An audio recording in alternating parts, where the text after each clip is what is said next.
Presentamos el ciclo medio de Carpintería y Mueble de EASO Politécnico de Donostia. ¿Te gustaría conocer el mundo de la madera? Es un mundo fascinante.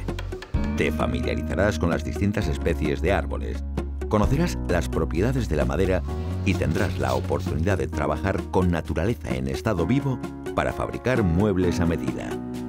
Este ciclo te capacitará para la fabricación de elementos de carpintería como mobiliario, puertas, ventanas, escaleras. Para conseguir esas capacidades, te formaremos en la interpretación de planos y el manejo de distintas herramientas. Comenzaremos con las manuales, pasaremos después a las tradicionales y finalizaremos con las máquinas de control numérico.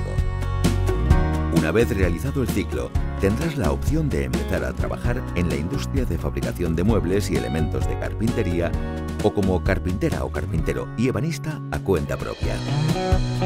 Si deseas seguir formándote, tienes la posibilidad de incorporarte directamente al segundo curso de instalación y amueblamiento y obtener 2 ciclos formativos en 3 años. Desde cualquiera de los ciclos medios, tienes la oportunidad de mejorar tu cualificación profesional realizando en nuestro mismo centro el ciclo superior de diseño y amueblamiento. Si tienes habilidad manual y te gusta el mundo natural, la madera es tu material. Un mundo de tradición y modernidad te está esperando para que puedas acceder a una profesión de futuro trabajando con un material noble, natural y 100% reciclable.